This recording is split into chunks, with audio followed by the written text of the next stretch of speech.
Hello friends, ఎలా ఉన్నారు? నేను బాగున్నాను. మీరందరూ బాగుండాలని కోరుకుంటున్నాను. ఇప్పుడు కథలోకి వెళ్ళిపోదామా? మరి కథ పేరు లీలామందిరం. ఈ చిన్న కారణం కోసం పొరపాటుగా ఏదో జరిగితే దానికోసం జీవితాంతం ఇలాగే ఉండిపోతావా? హౌ సిల్లీ అంటూ అతడు ఇంకా నవ్వుతున్నాడు. అతడు చెప్పినదంతా అక్షరాలా నిజం.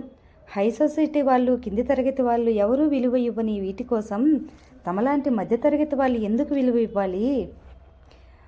పోష్ కాలనీల్లో కొంతమంది ఆడవాళ్ళు పబ్లిక్గా వివాహేతర సంబంధాలు కొనసాగిస్తున్నా అందరికీ తెలిసినా ఎవరూ నోరెత్తరు, ఎందుకంటే వాళ్ళకి డబ్బు ఉంటుంది కాబట్టి. కానీ తమలాంటి మధ్యతరగతి వాళ్ళను మాత్రం కాకుల్లా పొడుస్తారు. ఆ ఆడపిల్లకు చావాలని లేకపోయినా బలవంతంగా చచ్చేట్లు వీళ్ళే చేస్తారు. ఇలా ఆలోచిస్తుంటే సింధుకి ఏడుపు వచ్చింది. మోకాళ్ళ మధ్యలో తలదాచుకుని ఏడవసాగింది. తటపటాయిస్తూనే సింధు భుజం మీద చేయి వేసి, ఏమిటిది, ఇలా ఎడవడానికా నేను నిన్ను ఈ విషయాలు అడిగింది? నీకు ధైర్యం చెప్పడానికే అలా మాట్లాడాను. నా మాటలు నీకేమైనా బాధ కలిగించాయా అంటున్న అతడి చేతిని పట్టుకుని అతని దగ్గరకు జరుగుతూ అతన్ని చుట్టేసింది సింధు. ఇన్ని రోజుల్లో ఆ మాత్రం ఓదార్పునెవరూ ఇవ్వలేదు తనకు. అందరూ తనని ఎగతాళి చేసి ఎత్తుపొడిచిన వారే. అందుకే ఆ మాత్రం ఓదార్పుకే అతడిని అల్లుకుపోయింది చిన్నపిల్లల. ఒక్క క్షణం ఆశ్చర్యపోయినా మరుక్షణమే సింధును దగ్గరికి తీసుకుని సింధు జుట్టు నిమురుతూ, నీ ఫీలింగ్స్ నేను అర్థం చేసుకోగలను.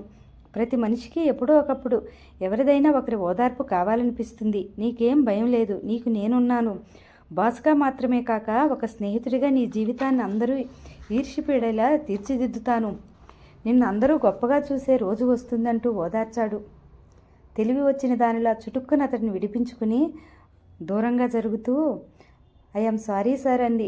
పర్వాలేదు, నీ కన్నీళ్లతో ఇవాళ నా కోటంతా తడిసిపోయింది తమాషాగా అన్నాడు. సిగ్గుతో మొహం ఎర్రబడగా తలదించుకుంది. తనేమిటి అంత ఒలియ తెలియకుండా అలా ప్రవర్తించింది? ఇట్స్ ఆల్ రైట్ సింధు, నిన్ను డ్రాప్ చేస్తాను పద, మళ్ళీ నేను డిన్నర్కి వెళ్ళాలి అన్నట్లు నీ ఫేవరెట్ డిష్ తిందామా? వాతావరణాన్ని తేలిక చేయాలని అడిగాడు. ఏమిటి సార్? మిరపకాయ బజ్జీలు వెళ్ళే దారిలో తిందామా? చిన్నపిల్లని అడిగినట్లు అడుగుతున్న అతన్ని చూసి నవ్వేసింది. ఇద్దరూ ఇంటికి వెళ్ళడానికి బయలుదేరారు. ఆఫీసులో కూర్చుని ఉండగా ఫోన్ మోగడంతో సింధు ఫోన్ తీసి, hello, this is Vardhan office please అంది. హలో, ఎవరు మాట్లాడేది అన్న మగ గొంతు విని, Sindhu here, what can I do for you sir అంది తన మామూలు ధోరణిలో. ఏ హోటల్ బుక్ చేయమంటావు నైట్కు అన్న అతని మాటలు విని ఒక్క క్షణం దిమ్మెరిపోయింది. సారీ, రాంగ్ అడ్రస్కి ఫోన్ చేసినట్లున్నారు అంటూ ఫోన్ పెట్టేయబోయింది. ఫోన్ పెట్టక సింధు, నేను రేవంత్ను అన్న రేవంత్ గొంతు విని నిటారుగా అవుతూ, ఓ నువ్వా, నువ్వు కాబట్టే అలాంటి చీప్ డైలాగ్ కొట్టావు, ఏం కావాలి అని అడిగింది. ఎంతైనా కాబోయే తప్పిపోయిన పెళ్ళికొడుకుని, మొగుడిని, నా గురించి ఎన్నో కలలు కని ఉంటావు. పోనీలే పాపం, నిన్ను కాస్త ఓదారుస్తామని. నీ ఓదార్పు కోసం ఇక్కడెవరూ కాచుకొని కూర్చోలేదు. ఆఫీస్ అవర్స్లో టైం వేస్ట్ చేయకు. అది కాదు సింధు, మా ఫ్రెండ్స్ కూడా నన్ను బాగా తిట్టారు. ఒక్కసారి కూడా నీలాంటి అందమైన అమ్మాయిని తాకకుండా వదిలేశానని. అందుకే ఇప్పుడైనా నాకు దక్కుతావేమో అని. ఎదురుగా ఉంటే నడి రోడ్డు మీద నిలబెట్టి ఉరి తీయాలన్నంత కోపం వచ్చింది సింధుకు. చూడు, నువ్వు ఊహించినట్లు నేను ఏదేదో అయిపోలేదు. నేను చాలా హాయిగా ఉన్నాను. అంతేకాదు, ప్రతి ఓటమి గెలుపుకు పునాది అన్నట్లుగా నువ్వు కాదనడం కూడా నా కెరీర్కు గొప్ప మలుపయింది. ఇంకోసారి ఇలా ఫోన్ చేశావంటే మా బాస్తో చెప్పి పోలీస్ రిపోర్ట్ ఇప్పిస్తాను. ఆయన తలుచుకుంటే తెలుసుగా, గుప్తా గారి వరకు పోతుంది. ఈ విషయం జాగ్రత్త అంటూ ఫోన్ పెట్టేసింది. కాసేపు ఏ పని చేయాలనిపించలేదు. ఆ రోజు అతని గదికి వెళ్ళగానే ఒక అప్లికేషన్ సింధుకి ఇస్తూ, ఇది ఫిలప్ చేసి 2 రోజుల్లో నువ్వు నాకు ఇంతకీ నీ సర్టిఫికెట్లన్నీ నువ్వు సబ్మిట్ చేశావు కదా జాబ్లో చేరేటప్పుడు అని అడిగాడు హర్షవర్ధన్. చేశాను సార్. సరే, వాటిని తీసుకుని జిరాక్స్ తీయించుకో. అలాగే రేపటి నుండి నువ్వు హాఫ్ డే మాత్రమే వర్క్ చేస్తావు. మధ్యాహ్నం నుండి ఇంటికి వెళ్ళిపో అన్నాడు అతడు.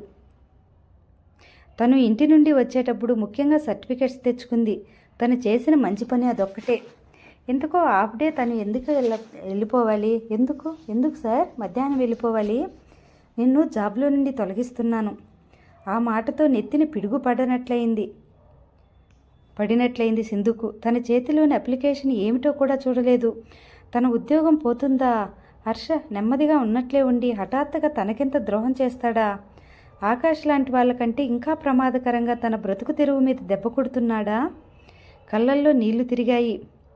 సార్, నన్ను జాబ్లో నుండి ఎందుకు తీసేస్తున్నారు అడగలేక అడిగింది. ఆమె భావాలను గమనిస్తూనే, ఎందుకంటే నువ్వు చదువుకుంటావు కాబట్టి అన్నాడు. చదువా? నేనా? ఎలా సార్? ఆశ్చర్యంగా అంది. ఎలా ఏమిటి? నీ కళ్ళతోనే చదువుతావు. ఎంసీఏకి ఎంట్రన్స్ టెస్ట్ ఉంది కొద్ది రోజుల్లో, అందుకే ఎంట్రన్స్ టెస్ట్ అప్లికేషన్ తెప్పించాను. దీనికి అప్లై చేసి ఎంట్రన్స్ వరకు ఒక్క పూట మాత్రమే ఆఫీస్కి వచ్చి మిగిలిన టైంలో బాగా చదువు. సీటు నీకెలాగూ వస్తుంది. అప్పుడు నువ్వు జాబ్ మానేయాల్సి వస్తుందిగా.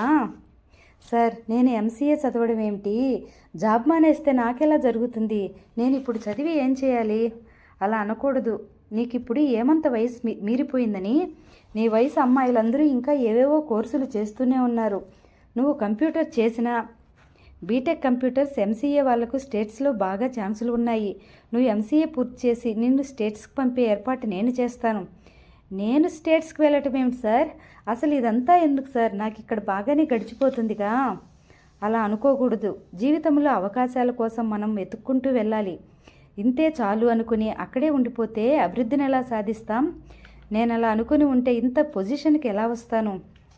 సింధు, నిన్ను చూసి అందరూ గర్వపడే స్థాయికి తీసుకెళ్తానని చెప్పానుగా. ఇది తొలిమెట్టు అంతే. కానీ ఈ 2 ఏళ్ళు నాకు గడిచేదెలా? నువ్వు ఇలా అడుగుతావని తెలుసు. నా దగ్గర పార్ట్ టైం చెయ్యి, మిగిలిన డబ్బు అప్పుగా తీసుకో. అయినా సింధు, ప్రతి నెల నాకు స్టాఫ్ శాలరీలు, ఎస్టాబ్లిష్మెంట్ అంతా లక్షల్లో ఉంటుంది. అలాంటిది నీలాంటి చిన్న ప్రాణిని నేను పోషించలేనా? అది కాదు సార్, ఇంకేదీ కాదు. నీకే కాదు, నా దృష్టిలో పడ్డ బీద విద్యార్థులకు కూడా ఇలా సహాయం చేయడం నా అలవాటు. నా సంపాదనలో కొంత భాగం నుంచి ఖర్చు పెడుతున్నాననే తృప్తి చాలు నాకు అన్నాడు. అతని వంక కృతజ్ఞతతో చూసి తన సీటు దగ్గరికి వెళ్ళిపోయింది. హఠాత్తుగా ఆ రోజు ఉదయం ఇంటి ముందు దిగిన తల్లి తండ్రిని చూసి ఆశ్చర్యపోయింది సింధు. వీళ్లకు నేనిక్కడ ఉన్నట్లు ఎలా తెలిసింది? ఎందుకు తెలీదు? రేవంత్ వాళ్ళ అమ్మా నాన్నకు చెప్పి ఉంటాడు. వాళ్ళ ద్వారా, గీత ద్వారా తన విషయం తెలిసిపోయి ఉంటుంది. అయినా తనకిప్పుడేం భయం అనుకుంది. సింధును పట్టుకుని ఏడుస్తూ, ఎంత పని చేశావే, నువ్వు చచ్చిపోయావనే అనుకున్నాము. బతికి ఉండి మాకెందుకు చెప్పలేదు అంది జానకమ్మ. నువ్వలా పారిపోయాక అందరిలోనూ మాకు ఎంతో అవమానం జరిగింది సింధు. లలితమ్మ వాళ్ళకు కూడా నీ మీద చాలా కోపం వచ్చింది. ఎందుకలా చేశావు? ఆడపిల్ల అన్నాక జీవితంలో సర్దుకుపోవాలి. ఇలా పారిపోయి తల్లిదండ్రులు పరువు తీస్తారా? శ్యామలరావు మాటలకు నవ్వుకుంది సింధు. తనని ఇంకా పాత సింధునే అనుకుంటున్నారు కాబోలు. ఆడపిల్ల సర్దుకుపోవడం లాంటి మాటల కాలం చెల్లిపోయింది. తను అలాంటి స్థితి దాటిపోయింది. విశాలాక్షి వచ్చి అమ్మాయికి ఇష్టం లేకుండా బలవంతం పెళ్లి చేయడం కంటే సింధుకు నచ్చిన విధంగానే బ్రతకనివ్వండి అంది. సింధు ఎంట్రన్స్ అయిపోయింది. రిజల్ట్స్ కూడా వచ్చాయి. సింధుకు ఎంసీఏలో సీటు వచ్చింది. మొదటి నుండి తెలివైనదవడం వల్ల, పైగా కంప్యూటర్స్ కూడా చేసి ఉండటం వల్ల ఎంట్రన్స్లో మంచి ర్యాంక్ వచ్చింది. నాన్ లోకల్ కింద అక్కడే జాయిన్ అయింది. కాలేజీకి వెళ్ళి వస్తూ, తనకు వీలున్నప్పుడంతా ఆఫీస్కి వెళ్ళి వస్తూ ఉంటుంది. తను మళ్ళీ చదవడం ఎంత మంచిదైందో అందులో చేరాగ్గానీ తెలియలేదు సింధుకు. మునుపటిలా ప్రతి చిన్న విషయానికి బెదిరిపోకుండా తన మీద తనకే నమ్మకం ఏర్పడసాగింది. సింధు ఇబ్బంది పడకుండా ఉండేలా సింధు పేర హర్ష బ్యాంకులో డబ్బు వేశాడు. తల్లిదండ్రులు చేయలేని పని అతడు చేస్తున్నందుకు సింధు మనసు అతడి పట్ల కృతజ్ఞతతో నిండిపోయింది. అతడి దగ్గరకు మొహమాటం లేకుండా ఏ అవసరం కలిగినా వెళ్ళేది. ఏది కావాల్సి వచ్చినా అడిగి తీసుకునేది. సింధు చదువు గురించి, అది పూర్తవగానే స్టేట్స్కి వెళ్ళే ఏర్పాట్లు హర్ష చేస్తాడనే విషయం విశాలాక్షి, ఈశ్వరరావుల ద్వారా విన్న సింధు తల్లిదండ్రులు సంతోషించారు. ఇది వాళ్ళు ఊహించని మలుపు. తన కూతురు స్టేట్స్కి వెళ్ళి గొప్పదైపోతుందని ఉబ్బి తబ్బవుతున్నారు. ఎలాగైతేనే ఇప్పటికీ జీవితంలో ఉన్నత స్థానానికి వెళ్తున్నావు, అంతే చాలు. బంధువులందరిలో నువ్వు స్టేట్స్కి వెళ్తున్నావంటే మాకు ఎంతో గొప్పగా ఉంటుంది అన్నాడు శ్యామలరావు.